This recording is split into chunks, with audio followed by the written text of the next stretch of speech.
Okay, we are going to proceed moving down our study of this catalog of spacetimes. I kind of like this idea of using this catalog of spacetimes as sort of our foundation because we're not going to follow a literal textbook, but we're going to go through this and if you can understand this catalog of spacetimes, you'll be in pretty good shape to understand general relativity. The part of the book that we're working on right now is at the very beginning. It's this chapter called The Basic Objects of a Metric. And the idea here is that once we have decided our fundamental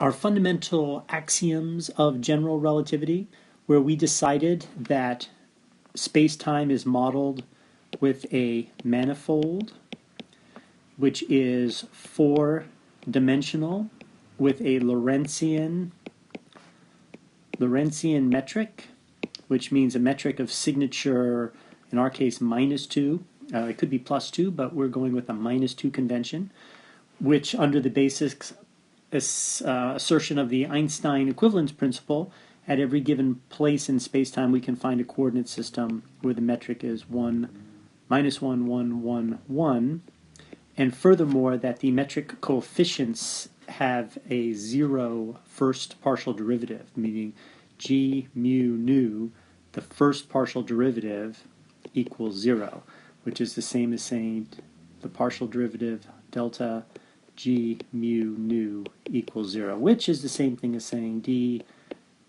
partial x delta g mu nu equals 0, which could also be written, well, no, I won't, that's enough. I like going, you must know by now, I like doing things in all the different notations that I've seen, because I read so many different books.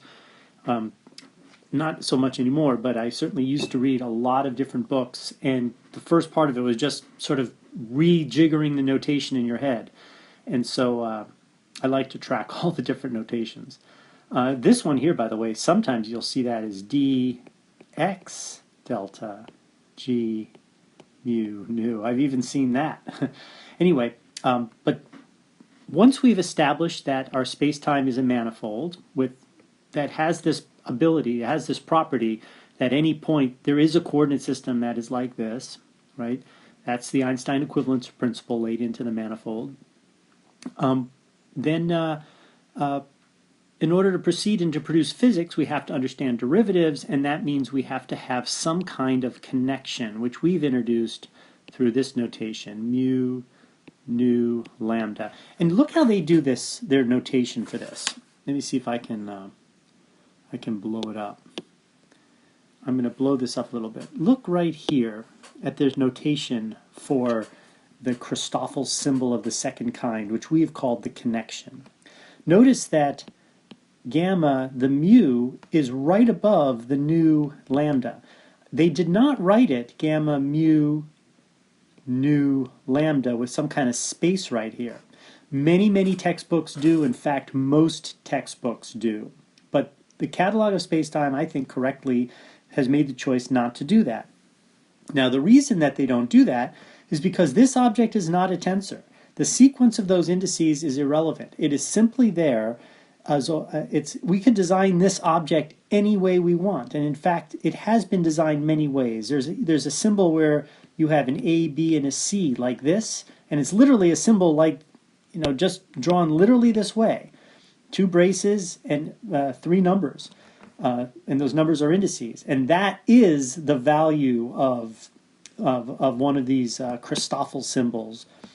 And there's alternative ways of doing that, is A, B, and C.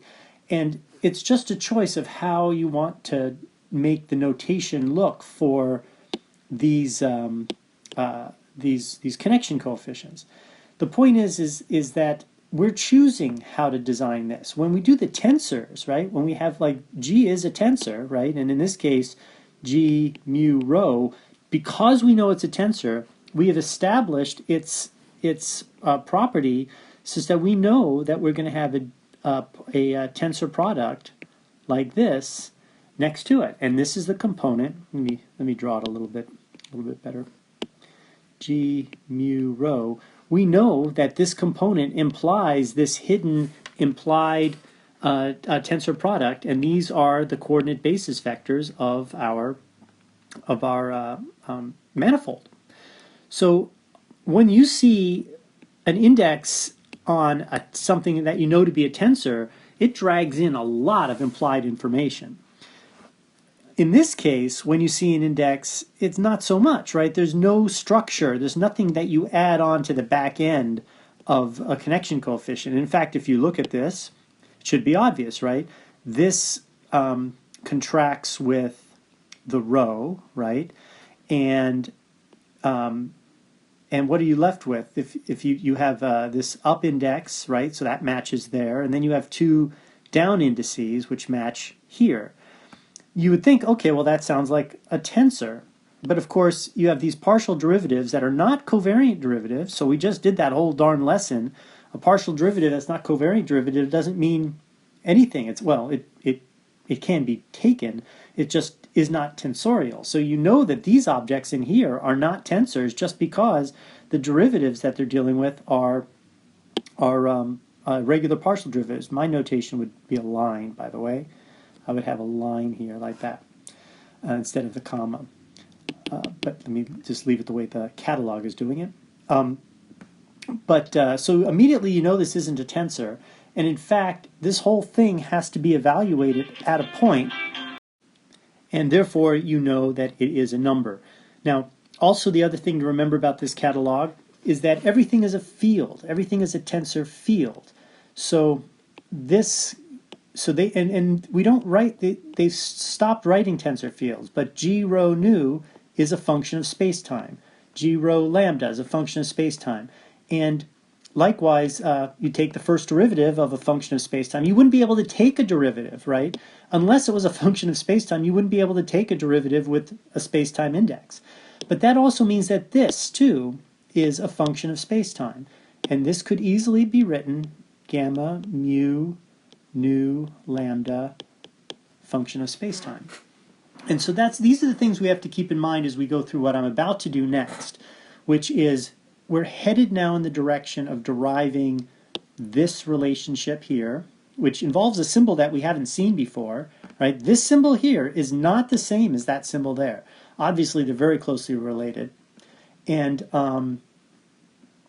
we're going to derive, maybe perhaps more importantly, this relationship here. And as we said in the previous lectures, we are now showing that the connection, this all-important notion of parallelism, can be determined purely by knowing the metric. And the metric and the connection are not independent in the theory of general relativity. In the theory of mathematics of manifolds, they are independent, right? You can choose any connection you want on a manifold, and then you can choose any connection you want. And I could write the manifold S, that's the set, and then I could say S has some connection, right, which I would maybe write in component notation like that, and it has a metric, right? There's three things that it has, and that's fine. You can do that mathematically. But in physics, these two are bound together, and the structure of space-time, which is really defined by the connection through the notion of parallelism, that structure of the manifold is determined by the metric on the manifold. And so these things get bound together. And we're going to start marching towards understanding this, but I'm going to kind of kill two birds with one stone. And one, that is, I'm going to be exploring alternative, I don't want to say notations, but an alternative approach to the mathematics of general relativity that doesn't involve components. It involves the general abstract tensor notation that is a little bit more popular in modern treatments. And actually, it shows up extensively in Meissner, Thorne, and Wheeler, and that's in like 1972. So it's hard to call that modern. But when you talk about science and math, if it's after 1920, it's probably modern. And there's stuff in 1920 that is considered modern. So, but Meissner, Thorne, and Wheeler heavily leans on a branch of notation that doesn't involve components at all. It's the pure tensor notation, the abstract tensor notation. And so I'm going to call these two different types. I'm going to give them a name so I can refer interchangeably, refer to the two types of notation. The first is going to be called the comp notation, and comp stands for components. And the second is going to be the CFREE notation, which means I'm going to call that the component-free notation. And we are going to constantly be going between these two so that you have a lot of flexibility to go through any different textbook that you ever see out there. But be advised that the catalog itself entirely operates in the comp system. The comp system. It's all comp here. Everything's components, components, components, components, components. Now, likewise, by the way, this project of the basic objects of a metric, we're going to show that the connections, this connection here in particular, is determined by the metric. But what we also see is that there's other tensors. The Riemann tensor is all determined by the metric. And how do I know that? Well, the Riemann tensor is defined by the connection and derivatives of the connection, partial derivatives of the connection. But the connection is defined by the metric. Therefore, ergo, the Riemann tensor is defined entirely by the metric. Likewise, the Ricci tensor is defined entirely by the Riemann tensor and the metric. Therefore, this is entirely defined by the metric. And likewise, the scalars and all these other things, once you have the metric, all these other things fall into place. It's not trivial. This is an extensive mess of a calculation if you tried to put this in terms of the metric. Because each one of these you would have to substitute in this, take a derivative, which would now involve second derivatives of the metric, right? In fact, you can just, without even studying what these objects are, right? We haven't even talked about what the Riemann tensor is, but you can see a lot right from the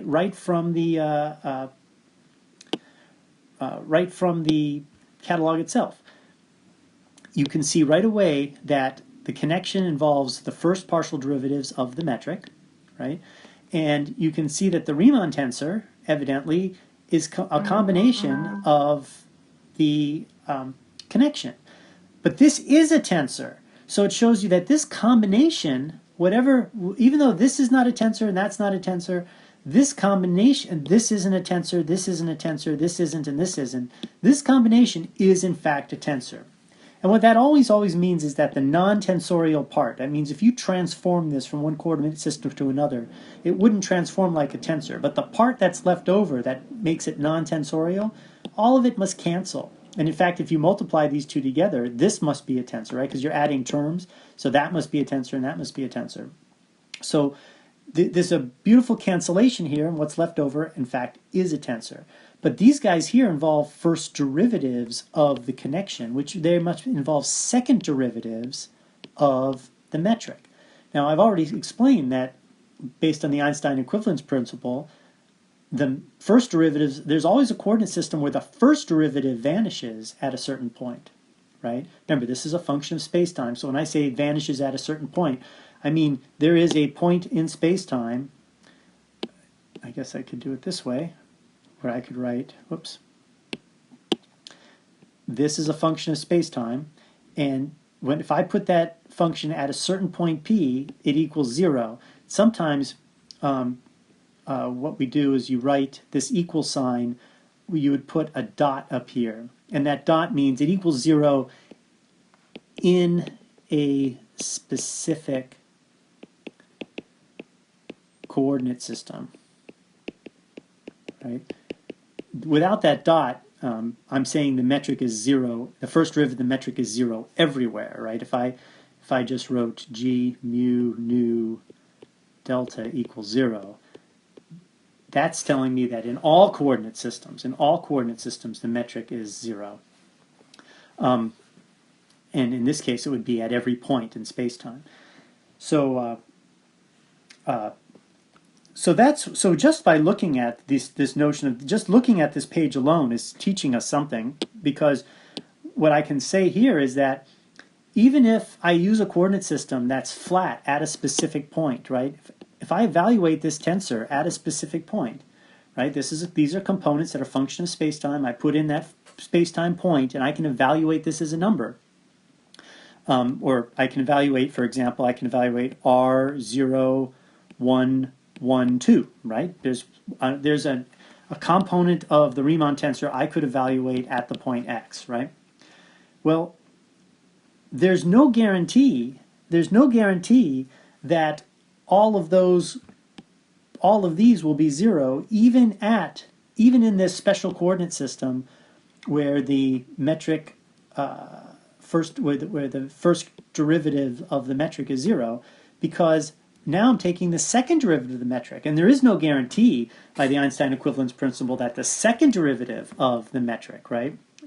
So the second derivative would look like g, p, mu, comma, lambda, comma, gamma, something like that. There's no certainty there that will be 0. So this Riemann tensor may not, even in space-time in a coordinate system where you've got a Lorentzian Cartesian system at a certain point, you still may have a Riemann tensor. And that way, the purpose of that is to say that you can put yourself into this inertial coordinate system that is flat, but flatness does not mean that the curvature is gone. Flatness just means that the metric at that point is this classic Lorentzian metric, and any divergence as you move away from that point is a second order dependence, and this is the second order dependence. And it's another way of talking about tidal forces, and we'll get into all of that later. So, but now I want to start working with this abstract notation a little bit and slowly start getting here. It's going to take a lecture or two. I don't think I'm going to finish it today. Okay, so let's begin. So we will start by having a look at, we're going to have our space-time with our coordinate system, but you know what? I'm going to now kind of not ever reference the coordinate system. You know, normally we talk about x0 and x1, x2 and x3, and our basis vectors are phi mu and dx nu, like this. Now we're not going to reference this at all. We're going to now talk about any coordinate system. We're not going to specify a basis, and we're going to speak in the total abstract. Now, when we talked about our connections, we talked about mu, nu, say lambda, right? These are in fact space-time indices, but of course not on a tensor, but they're still space-time indices, and they're meant to be contracted with other tensors. So, for example, a vector x nu could contract on this nu value, and this one is, this guy here, he is a vector. It is a 1, 0 tensor. So we're no longer going to have access to these indices because we're no longer talking about any specific coordinate system. We're now going to completely sort of erase the specificity in our mind, and we have to reconstruct all of this in the pure abstract sense. And so how do we do this? Well, if this is our space-time S, I'm now going to say, instead of S with a connection, mu, nu, lambda, and all that implies, right, I'm still sticking with S as a manifold, which means coordinate systems do in fact exist. Arbitrary coordinate systems exist. Those mappings that can take the manifold into R4, right, all of those exist, but we're not going to specify one, but the set still exists. And now I'm going to define my connection with this symbol nabla. And if I had a book, it would be bold nabla. But it's a bold symbol, and you cannot, I don't want you to start going back. I know some of the viewers on this channel are engineers, and they see nabla and they think certain kinds of things from engineering. I don't want you to think that. It is the connection on the manifold. And I'm not going to be able to bold it very much. I'm very tempted to put a line over it or something to show that it's special bold. But that will be the abstract notion for the connection. No components. It's just our symbol for the connection. And we treat the connection as an operation. And as an operation, the Meissner, Thorne, and Wheeler way of presenting it is as a machine that takes 3 objects. And then it returns, if it's given those 3 objects, it returns a real number. So the middle object that it takes is some sort of vector field, right?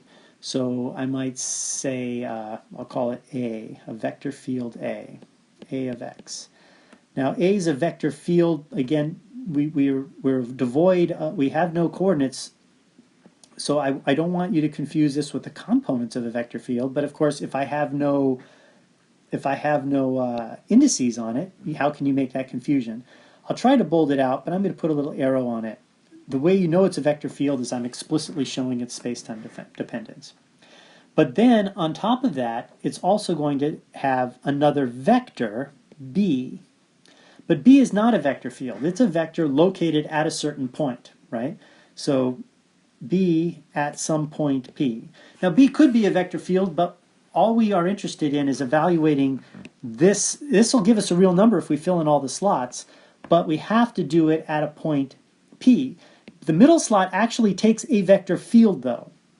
So even though I want a vector located at p, and I want a vector field that covers the part of the manifold that includes p, I need two separate vectors, but one is just one at a point and the other is a whole field.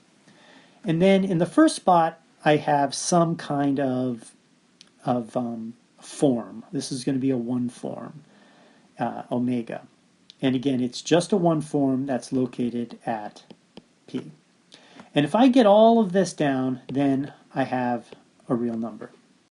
So if we were on our space-time, and I guess I have to draw the space-time like this now because I'm not going into a specific coordinate system, and I pick out a point P, then this machine, nabla, exists at this point P, and then if there's another point Q, Q has its own nabla, right? So sort of a nabla field, and it's got these three slots. The key that I want to point out is the middle slot has to be a field, a vector field that makes sense on a neighborhood around P. Because this is ultimately the guy we're going to take the derivative of, which is A of x. So it has to exist all the way around P. But emphasize that B only has to exist at P, and what did I call it? Omega. Omega has to exist at P. Now, the way I've written this, if I write B at P, I'm already kind of implying that B is a vector field, and I'm just evaluating it at the point P. I don't really mean that. I just want it to be a single vector at P. Maybe I should write it B at P, and that implies it's just a single vector in the tangent space of P. And the tangent space of P, of course, is TPS, right? Sometimes you'll see it in books with parentheses around it, TPS. And this is meant to be a set, a vector space called the tangent space of P, which I presume you already fully understand. So in order to get this machine to evaluate a real number, I need all of these things. I need this neighborhood around P, which has a vector field associated with it. I need, and then I need, I guess I'll use my new notation, I need omega at P, and I need a vector B at P. I don't have a symbol for, I'll put an underline for one form. Okay, so normally in a textbook these would be bold-faced. Like I said, A, B, and omega would all be bold-faced. So if I have this at every point, then that is a connection on the manifold, as long as this exists at every single point. So it's like a field in itself, but it has the sense of being a tensor, right? A tensor has slots for vectors and tensors, for vectors and covectors, and here's a covector and here's a vector, so that's the same. But this guy being a field, that's different. That's different. So this machine is different. Now let's talk. So that is the connection. That's the abstract understanding of a connection. It's this map that takes these three things and gives a real number. So now, just like a tensor, I can consider this machine and leave the first slot blank, put in the field, and put in the vector at the point P, right? I'm going to suppress the p for now. We all understand that that's just a vector at the single point. Now this guy is going to be an object that will give you a real number, but it's waiting for a one form. It's waiting for a one form. So what I'm going to now, the next abstract step here is we need to say, well, how do you get a real number out of a one form? Well, you can take the dual space mapping of the one form with some vector, and that will be a real number. So I need to take these two guys and create some sort of vector, a simple straight up vector. If I could do that, then I know immediately how I'd get my real number. I just take that vector and get a dual space map from that vector. So I am going to then say, let's imagine that process is possible. And I'm going to give that process a symbol. And that symbol is going to be this. It's going to be the connection nabla. I'm going to put the vector b as a subscript, as a bold subscript. It would be bold in a book. And then I'm going to put the field A right here. And I'm going to drop this x. You have to understand when you see this that we're talking about a vector located at a certain point, and this is a vector field. Now, by the way, B could be a vector field, but all that matters is its value at a certain point, right? So even if B was a vector field, that'd be okay, but the field nature of it would be irrelevant. Only the value at the point matters. As far as A goes, the field nature is important because ultimately there's derivatives involved, and we're talking about the change of A as you move about the manifold. So it has to be a field, otherwise you can't really talk about the change at all. But this symbol here is supposed to be a member of the tangent space at the point P.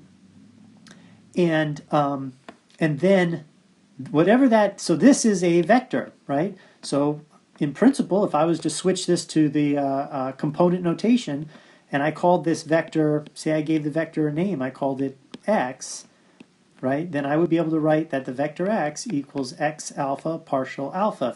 If I went to a coordinate basis, if I introduced a coordinate system on the manifold, then I could take this abstract vector x, I could write it this way, right? And it would be just a regular vector member of the tangent space. Now in the abstract form, right, I don't do that. I just leave it as this symbol, and I know that this is a vector. And we call that vector, well, a lot of people call it different things.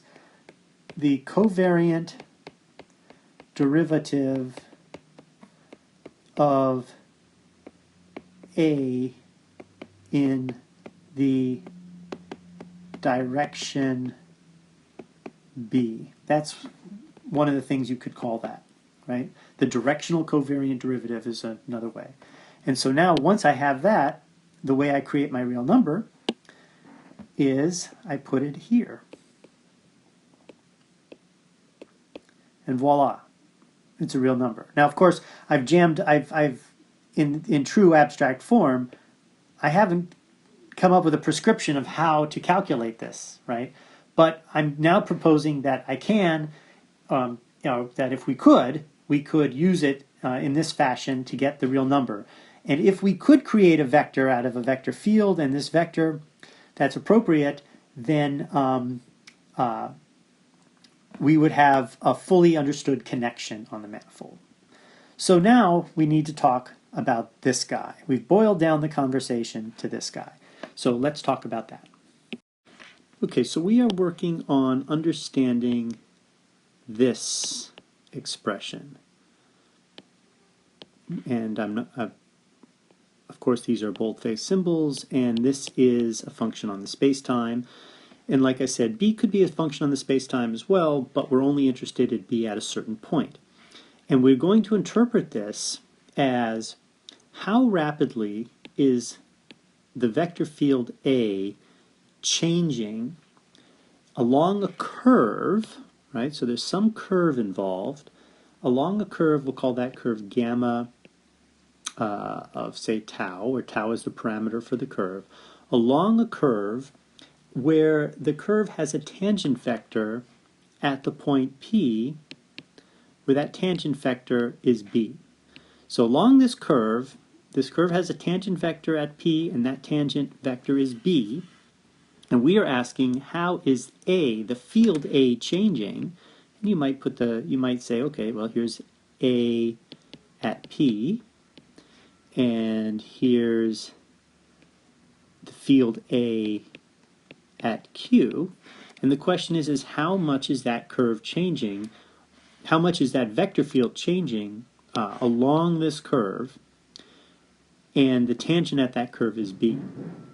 So obviously A and Q, they're pretty far apart because there's not even linear approximation on B.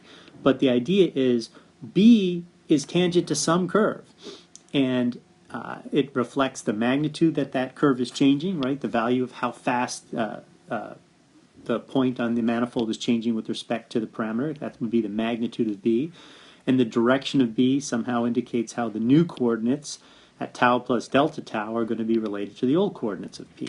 So remember, P, in principle, since you're on a manifold, you know it has coordinates, right? x0, x1, x2, and x3. And a nearby point Q, it has coordinates x0 plus delta x0, x1 plus delta x1, x2 plus delta x2, and x3 plus delta x3.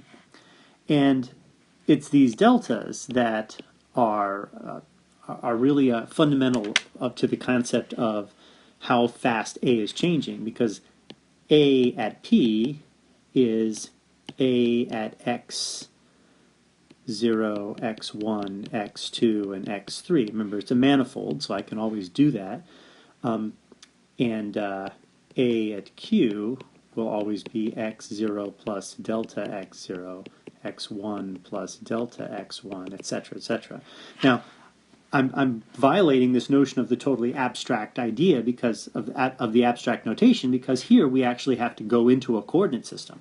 So we're going to avoid doing that. But the point is that this object, whatever it is supposed to discuss how fast a vector field is changing along a curve or at a certain point, how fast the vector field is changing at this point, but it's along a curve whose tangent vector is P. So that entire curve, whatever this curve is completely distilled for the purposes of this analysis, of this rate of change analysis, to its tangent vector. So the curve actually kind of disappears, and this is an important and confusing point to most students, I think. When I say that, what I mean is it was confusing to me and my friends, right? And some graduate students, of course, who I've worked with over the years. But when I'm trying to calculate something like this, I keep throwing that x in there as though you need it. You could put any vector down here in this subscript. You could put, vector x, the vector y, the vector b, whatever the vector is, and the curve is the relevant curve will change. If this was b and this was x and that was y, then the b curve might be this curve, the x curve might be that curve, and the y curve might be, say, this curve, right? The curve totally disappears except for the tangent vector at that point. So, and there are many different curves that have the same tangent vector at a point, but it all doesn't matter because you're only going to this limit where just the tangent vector is going to be the only thing that's important to calculate this difference. So if we now look at just sort of a classic textbook analysis of this, I'm going to, if you want to follow along, Meisner, Thorne, and Wheeler, page 249, section B, right? I'm just going to duplicate that here because it's actually a pretty good way of understanding what this symbol is, of what this guy is, right? And the way he wants us to understand it, and I'm going to increase the thickness a little bit, is he wants us to understand in this fashion. We have a vector v, and that is a vector field, and he calls it v. Well, we better stick with our own notation. So we're going to call our vector field a, and the parameter of a at tau of 0, that is the value of some vector at a at tau of 0. Now, he's doing this thing where he puts he's putting the vector, he's attaching the vector to a point. So this point here would be gamma of tau of 0. That's what that point would be. Now in his analysis, he just puts it as tau of 0 because he's now saying, look, you know that if you have a manifold and you have a curve on that manifold, you have a real line with tau, and at some point tau 0, you get gamma of tau 0, and that's some point p in the manifold, right? So why don't we skip all this and just call p tau 0, right? We know we're on a curve. We know the curve has a parameter. Let's just call it tau 0. So that's what he does in his analysis. And, well, I guess Meissner, Thorne, and Wheeler are three different people, so that's what they do. So they just call the point tau 0. I'd be inclined actually to go all the way and call this a gamma of tau 0. Because remember, A is an element of the tangent space of P. So I need to get a P. So A has to be A belongs in P. So I need a function of P. Well, it's gamma tau 0 that's an element of the manifold, and that is P, right? So, you know, I'm willing, I like going all the way with this and putting this whole thing in there because this is what causes a lot of confusion and struggle is, you know, what are all these symbols actually meaning? Okay, so anyway, so he also puts that vector in on the point, right? Which I kind of have been pointing out I don't like. My inclination would be to take this and create a little box and then create a vector in that box.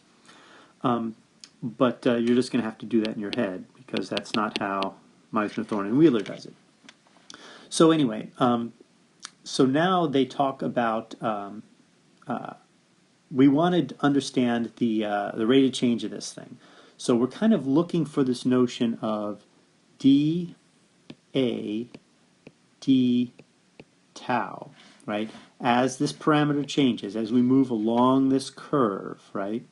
As we start from P and we move along this curve, tau changes, and A is a vector field, so it's going to have a different value at different points depending on how the vector field was established on the manifold. As long as it's smooth, that's the only real requirement. So with that in mind, we now need a nearby point. And that nearby point, let's go back to black here. That nearby point will be over here, and the vector field will have a value at that point too. And the way they draw it is like this. A tau 0 plus epsilon, some small amount. And this, the vector that connects those 2 points, is going to actually be a vector that we are going to call B. That's our vector B.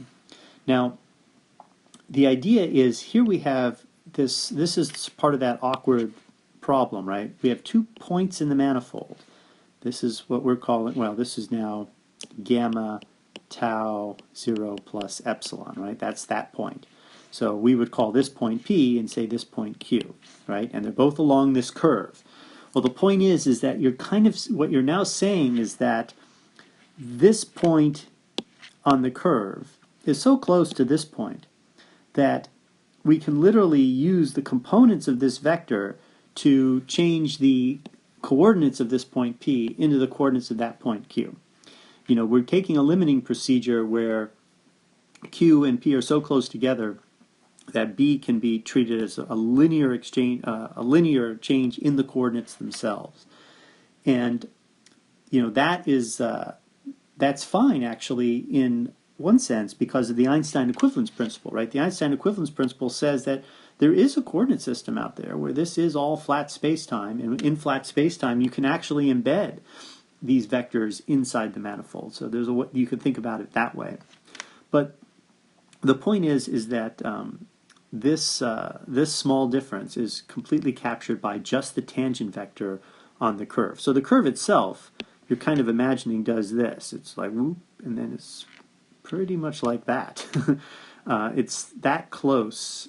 You could also just think of it, maybe it'd be better as just some very slowly varying curve because we're so close, right? That even if the curve is kind of like this, we're dealing with points that are like that kind of relationship, right? Let me get rid of the green line. So you have that. You have the vector field at this new point, the vector field at the old point. Well, now the idea is you parallel transport this guy back to the point P, right? And I'll do that one in, say, green. And when you're this close, you can parallel transport it in a literal way, right? You treat everything as sort of flat. The picture of it is it's sort of flat. Actually, let me make it the difference a little more exaggerated. I'll make the difference look like that, right? And so if the parallel transport of A comes back to be this, then this vector here, which is a vector at P, by the way, right? Even though we're putting it head to tail here, that's part of the problem of trying to throw these vectors down in the manifold. This is a vector at P, this is a vector at P, this is a vector at P. But this guy, that vector, is this thing. And that is the abstract symbol that we use to reflect this entire process. That's the process of starting with a vector field A, right? We explained that in this object you need a vector field to go here. That was A, and this is a vector at the point P, right? So this was A of x. And here, for example, by the way, B is a vector field, right? Because B is a tangent vector on some curve, right? Well, that curve has tangent vectors everywhere, right? So there is always going to be a B gamma tau for at least along that curve, right? So B is a vector field in the sense that it's got values at least along a curve. So like I said, this doesn't have to literally be just a vector defined only at one point. In fact, it really can't be. It has to be defined along some curve because the whole concept works along curves. But this is a total vector field that also exists at least on the curve, right? But usually in a neighborhood of P is what they say. So that's going to be broader than the curve itself. And this thing here, right, that is simply the vector difference between the parallel transported vector at A tau. So that's A tau plus epsilon parallel from, well, I guess in our notation, it's A tau not epsilon parallel from Q to P. I have to invent a symbol for that. I have to invent a symbol to say this is the parallel transported vector of this vector here, which is at this point, tau plus epsilon, and I'm moving from Q to P. So I just whipped up and I said parallel. I put a little parallel superscript there. So I created a symbol to define this guy. And the difference between this vector here, which is A at the point P, and the parallel transported version of A at Q, and I take that limit as epsilon goes to 0, right? As epsilon goes to 0, and that guy is this boy, right? And that is how Meisner, Thorne, and Wheeler likes to graphically describe this picture. And it's important to also understand that you could do this in the reverse. You could take this vector here, parallel transport it to here, and then this guy here is still delta B A, because as long as you can parallel transport it either way. And so in this case, the parallel transport sort of stretches the vector out a little bit. But that's important. You can go either direction. And in fact, I'm going to close this lecture with a little demonstration that if you had two vector fields, AX and BX, now BX is a vector field, you can discover an important and interesting fact, right?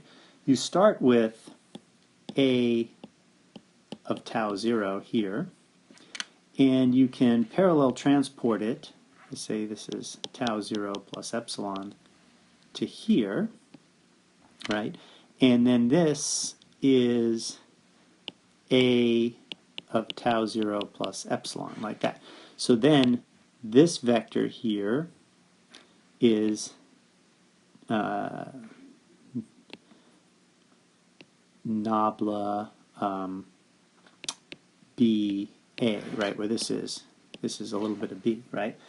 And but in the same way, you can actually go in the other direction, right? You can take B, because now B is a vector field, right? So we're using B as a tangent vector of some curve about this point to make the change from the point that we'll label just tau 0 in the spirit of Meissner, Thorne, and Wheeler, and transport it from tau 0 to tau 0 plus epsilon. But you could also take A as the tangent to the curve and transport B over to here, right? We could transport B. I'll do it in black, right? B could parallel transport over to here to some other point along some other curve. You would actually need to give this curve here. Let me see. This arbitrary curve here that B is covering, that's got tau as a parameter. Now you have to imagine some arbitrary curve that A is covering, and we'll call its parameter lambda. So this point here is lambda 0, and this is lambda 0 plus epsilon. And now we have B at lambda 0 plus epsilon, whereas this is B of lambda 0, right? So now we do the same kind of arrangement, right? We transport B from here to here, and we get some vector, that looks like this. That's the sort of the parallel transported version. Because in this picture, when we do our parallel transports, you know, it's nice to just keep them literally parallel, just to indicate that those are the parallel vectors. But when we do that, we end up with this vector here, which is now delta AB. And then what we do is we realize the final step is that this guy here, right, this vector here, that's not a good line, that vector there, that would be delta BA minus delta AB. When I say delta, I mean nabla, right? And what's interesting is that this is not equal to 0, right? And so the failure to close of this polygon has to do with the fact that parallel transport in different directions is just not equivalent. And that's just it's just too neat to pass up to show that, to make that little demonstration. This, by the way, is Meissner, Thorne, and Wheeler, page 250, box C. So it's really the next box. We'll talk about this later when we talk about the Riemann curvature tensor. But right now, so we've just gone through, in this lecture, the basic idea of this abstract symbol and what it's supposed to mean. And the basic point was this idea. It is the difference between the parallel transported vector and the vector field value at a point being parallel transported to another point, and the difference between that and the vector field's value at that new point. That difference is what we call the covariant derivative of A in the direction B. That's what this symbol means. Okay, and next time now we're going to start abstractly tearing this thing apart and understanding it in tremendous detail.